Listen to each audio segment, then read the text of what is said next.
2K23 या 2K24 तो इसमें प्ले नहीं हो पाएगा, पर हेयर कम्स द पेन जो 2003 की गेम है हम उसमें कंटिन्यू कर सकते हैं। और इसमें हम एक जर्नी जो ऐसी है सुपरस्टार की जो हमें आगे देखने को मिल सकती है, वो है क्रिस बेनवॉ। तो उनके ऊपर हम खेलते हैं और इस पर हमें कुछ चैंपियन दिखाए गए हैं, WWE champion John Cena, Eddie Guerrero, सारे दिखा गए हैं, रॉ और स्मैकडाउन दोनों के दिखा गए हैं। इसमें चाहे तो हम चेंजेस भी कर सकते हैं, बट फिलहाल के लिए चेंज करना ठीक नहीं लग रहा है। तो यहाँ पे जो चैंपियन जैसा है हम उसको एज इट इज़ रखते हैं। और इसके अलावा हम अपना एक चैंपियन जो बनाने वाले, जैसे इसमें स्मैकडाउन और रॉ ब्रांड है, NXT इस टाइम पे नहीं खुला हुआ था, तो NXT के बारे में यहाँ इन्फॉर्मेशन नहीं दी गई है। तो ब्रॉक लेसनर हो गए यहाँ पे चैंपियन दिखा रखा ब्रॉक लेसनर को, हालांकि बहुत बड़ी चीज़ है।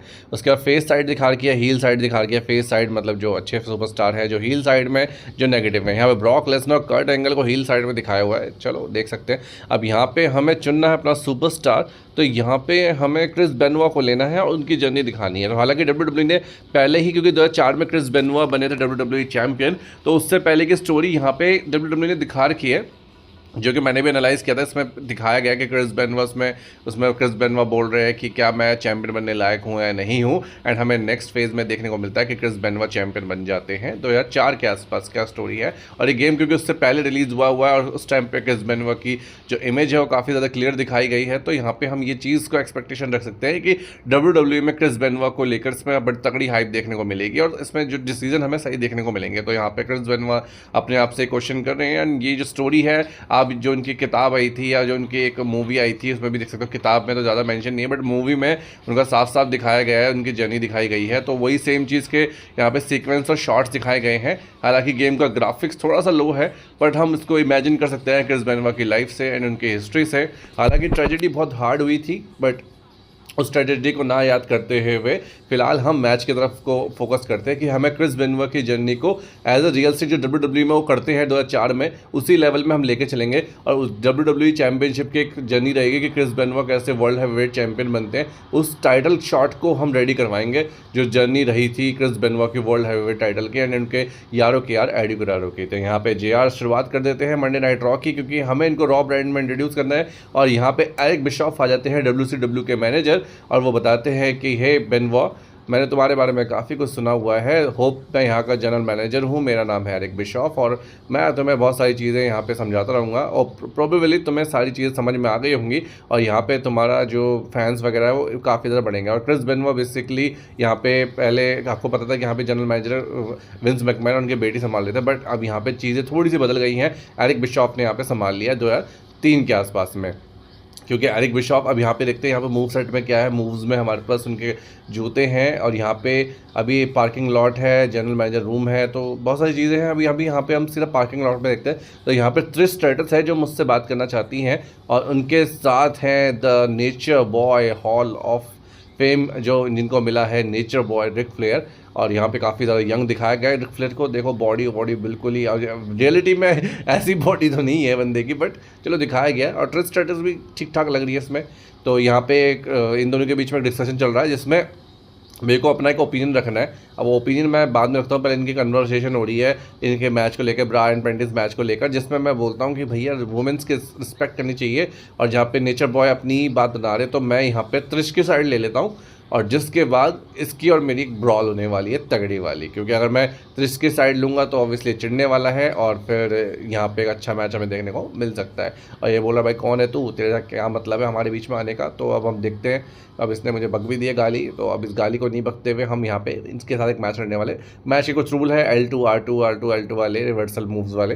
हालांकि ये काम तो इतना अभी है नहीं, हमें यहाँ पे सिंपल इसके साथ एक फाइट लड़नी है एंड फाइट लड़ने के बाद हमें आगे चीज़ें करनी है। हालांकि इस मैच में मैं पूरी जर्नी मेंशन करने वाला हूँ क्रिस बेनवॉ की, क्योंकि गेम से रिलेटेड, हालांकि सबने देखी है उनकी जर्नी 2004 में चैंपियन वाली। हम इस गेम के ज़रिए बात करेंगे और थोड़ी बहुत हम उनके पास लाइफ से रिलेटेड बात करेंगे कि कैसे उन्होंने अपनी वाइफ और बीवी का मर्डर कर दिया था, क्योंकि वीडियो में मैंने एक्सप्लेन कर रखा है, आप चाहो तो उसमें भी देख सकते हो।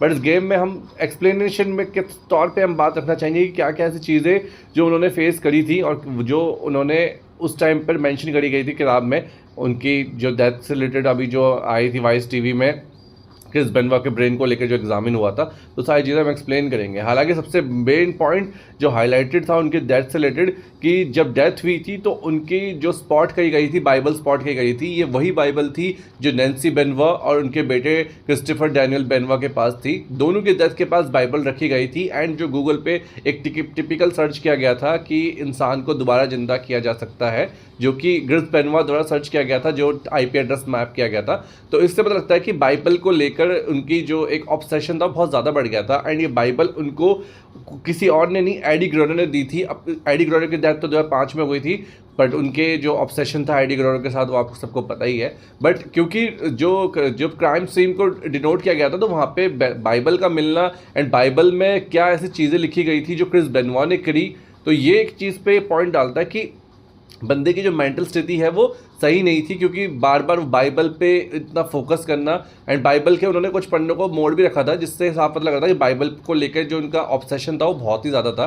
तो बाइबल को के खिलाफ मैं वर्डिंग नहीं करना चाह रहा हूँ, बट तीनों के साथ हमें बाइबल जुड़ी हुई मिली थी। और कई ऐसे इंसिडेंट्स जुड़े हैं हॉरिफाइंग, जो पैरानॉर्मल जो इंसिडेंट्स है वहाँ पे हमें बाइबल का एक विक्टिम दिखा गया है। तो एक पुलिस को ये चीज़ मिली थी। हालांकि शरीफ ने इस चीज़ को बाद में डिस्कार्ड कर दिया था, क्योंकि ये एक रिलीजन मामला उठ जाता, क्योंकि वहाँ के कनाडा के लोग बाइबल को बहुत मानते हैं। अगर बाइबल के ऊपर हम क्वेश्चन लगा देंगे तो यहाँ पे सही नहीं होगा। होली बाइबल को हम वो एज ए, जैसे हम अपने भगवानों को मानते हैं वैसे वो उसको किताब को मानते हैं। तो शरीफ ने इसको डिस्कार्ड कर दिया गया था। बट वहाँ पे एक ये प्रूफ था जो हमें देखने को मिला था, और ये भी प्रूफ देखने को मिला था कि बेनवा ने इस चीज़ को गूगल पे भी एड्रेस किया है कि जो इंसान मर चुका है उसे हम जिंदा कैसे कर सकते हैं। हालांकि गूगल इस पे क्या जवाब दे सकता है उस टाइम पे, पर एक सवाल जो मन में हमेशा रहता है कि यार जिसके पास अच्छा पैसा है, अच्छी गाड़ी है, सब कुछ है उसके पास, वो 2007 में अपनी वाइफ और अपने बेटे का मर्डर क्यों करेगा? क्योंकि ये सवाल आज भी लोगों के मन में है, आज भी इसके ऊपर बात नहीं होती है। हर कोई ये कह देता है कि वो पागल था, बट उसकी ऐसी क्या मजबूरी रही होगी, क्योंकि वो वर्ल्ड हैवीवेट चैंपियन भी बन गया था। WWE की तरफ से उसको सारी चीज़ें मिल गई थी, इतना पैसा, I think highest paid wrestler था, टेक्निकल रेसलर में उसका नाम आता था। तो इतनी शोहरत हासिल करने के बाद कोई इंसान एक रात में अपनी बीवी और बेटे का मर्डर कैसे कर सकता है? ये एक बहुत बड़ा क्वेश्चन है। और आई थिंक एवरीबडी नोज कि भाई बंदा क्यों कर सकता है ये चीज़, क्योंकि इसके पीछे का लॉजिक आज तक कोई नहीं दे पाया है। हम बेशक कह सकते हैं उसकी मेंटल हालत ठीक नहीं थी, बट उससे 4 दिन पहले या 10 दिन पहले वो प्रॉपर WWE में मैच कर रहा है, रॉक के दौरान वो अपीयरेंस कर रहा है, CM पंक से वो हाथ मतलब जो भी है फेस ऑफ कर रहा है, हैंड शेक वगैरह कर रहा है। तो इससे एक पता लगता है कि बंदे की जो मेंटल स्टेट है उस टाइम पे जो मुझे दिख रहा है वो बिल्कुल ठीक है। तो एक रात में पूरी कहानी तो नहीं बदल सकती। एक रात में कोई बंदा प्लान कैसे कर सकता है कि मुझे अपनी वाइफ और अपने बेटे को मारना है? हालांकि वाइफ का मैं समझ सकता हूँ, बट बेटे को कौन मारना चाहेगा? तो अपने ही उसको, और फिर उन सबको मारने के बाद वो खुद अपने आप को डिवाइस कर लेता है, मतलब ख़त्म कर लेता है। तो ये एक रात में तीन डबल मर्डर केस और खुद की जान लेना, ये तो मतलब एक कह सकते हैं पैरानॉर्मल पे जाता है शक। और सेकंड चीज़ जाता है जो उनकी लाइफस्टाइल से रिलेटेड चीज़ें हुई थी। उसके बाद जो अभी विंस मैकमैन पे भी जो अभी जो कोर्ट चला था उस पर भी क्रिस बेनवा के ऊपर सवाल उठे थे, बट उसको भी कह सकते हैं कि WWE ने पहले ही चीज़ें वाइप आउट कर दी है। तो क्लियरली दिखता है कि यार बंदे की इतनी तगड़ी शोहरत, मतलब भाई यहाँ कह सकते हैं कि इतनी शोहरत कमाने के बाद आज भी कोई उनका नाम ढंग से नहीं लेना चाहता है या नहीं लेना चाहता है, ऑब्वियसली, क्योंकि अब तो WWE में भी ब्लैक लिस्ट है, और जो आने वाले कंपनी जो संभाल रही है TQ, उस पर भी परमानेंटली बैन लगा दिया गया। हालांकि विंस मैकमैन को खुद ही बैन का सामना करना पड़ रहा है, पर यह है कि यार उनका जो एक बेटा जो बचा हुआ है, जो सेकंड मार्था का जो फर्स्ट सन था, जो डिवोर्सी थे, तो वो बचा हुआ है। वो और जितने भी WWE में कमर्शियल्स बंदे हैं सब कहते हैं कि वो बंदा ऐसा नहीं था, हम उससे मिले हुए, हमने उससे बात करी हुई है, वो काफ़ी शांत टाइप का बंदा था। तो क्वेश्चन वहीं का वहीं घूम फिर के आता है कि वाई बेनवा हाउ वाइफ एंड हिज सन। तो ये बड़ा क्वेश्चन है कि भाई उस बंदे ने ये सब क्यों करा, और इसी के ऊपर हम पूरी स्टोरी यहाँ पे जनरेट करेंगे और कुछ बातें भी करेंगे कि जो पॉइंट्स निकल के आए थे, चाहे वो उनके ब्रेन से रिलेटेड हो, चाहे वो अल्जाइमर से रिलेटेड हो कि उनका जो दिमाग था वो 80 साल के बुढ़े के बराबर हो गया था, और भी काफ़ी सारी चीज़ें जो रिपोर्ट में आई थी, उस दिन क्या हुआ था, उसके बेनवा के मरने के बाद उनके बेटे को कैसी कैसी लाइफ देखनी पड़ी थी। तो ये सारी बातें हम डिस्कस करेंगे इन पूरी सीरीज़ में। तो आप पूरी सीरीज़ अगर आप देखना चाहते हैं मेरे ही वॉइस में तो चैनल को सब्सक्राइब कर लो। इसी टाइप का कंटेंट मैं डालता रहूँगा गेम के थ्रू, क्योंकि पूरी वीडियो उसके अकॉर्डिंग उसके एनिमेशन और ग्राफिक्स बनाना बड़ा काफ़ी मुश्किल है मेरे लिए। तो इसके तहत गेम हो जाएगी एंड पूरी बेनवा की स्टोरी भी हम कवर कर लेंगे।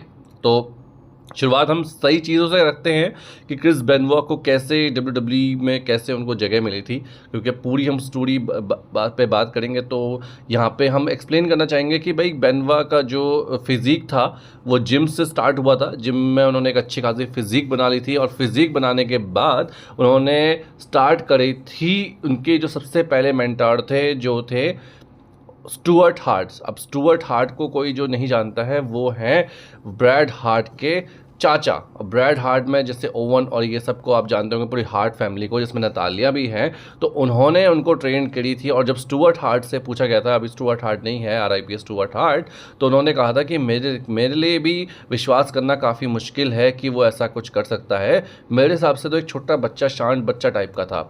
तो वो भी नहीं मानने को राज़ी थे। हालांकि जो बेनवा है उनके जो मेंटर थे वो थे डायनामाइट किड। डायनामाइट किड जो है हेडबैंड लगाते थे। ये हेडबैंड के ऊपर भी हम आएंगे कि जो चढ़कर रिंग पे चढ़ के सर से सर टकराना या सर से सर टकराना, जैसे सर से सर टकराता तो एक टक आवाज़ आती है ना, तो वैसे ही जो वो थे अपने डायनामाइट किड थे वो हेडबंट लगाते थे। और जो हेडबंट है वो क्रिस बेनवा ने बहुत ज़्यादा रिपीट करा और उससे उनको काफ़ी ज़्यादा चोट भी लगी है ब्रेन में। और इस चोट से जो है दिमाग में जो उनका जो दिमाग था वो अल्जाइमर जैसे कह सकते हैं, बूढ़ा होने लग गया था। और दिमाग में तरह तरह की स्वेलिंग हमें देखने को मिली थी। जब उनके दिमाग की ऑटोप्सी रिपोर्ट के लिए गया था तो उनका दिमाग की जो कंडीशन थी उस टाइम पे वो 40 ईयर्स के थे और उनके दिमाग की कंडीशन 80 साल के बुढ़े बराबर बताई गई थी, क्योंकि दिमाग इतना ज़्यादा सूज गया था।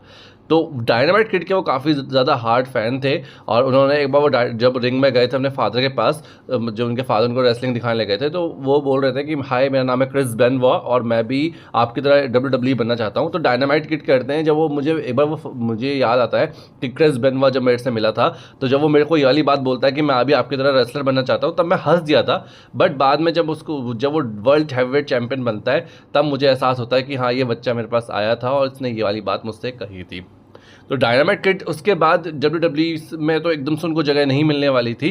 तो यहाँ पे क्रिस बेनवा जो हैं वो बहुत सारे न्यू जापान प्रो जाते हैं। न्यू जापान प्रो में उनको एडी गुएरो मिलते हैं। एडी गुएरो उनके बीच में काफ़ी अच्छी फ्रेंडशिप हो जाती है, दोनों साथ रहना वहाँ पे, क्योंकि भाई आपको पता न्यू जापान प्रो हमारी जापान की रेसलिंग है बहुत मानी हुई। तो वहाँ पे क्योंकि उनके लिए काफ़ी ज़्यादा दिक्कत हो रही थी जापान में रहना, क्योंकि जापान में रहना, खाना पीना, उनकी तरह बोलना, क्योंकि वो यहाँ पे कनेडियन लोग हैं, इनका नहीं जम पाता है। तो उस हिसाब से काफ़ी ज़्यादा ट्राई करते हैं, बट क्योंकि काफ़ी कुछ सालों तक ये रहते हैं और वहाँ पे उनकी एडी गुएरो से दोस्ती हो जाती है।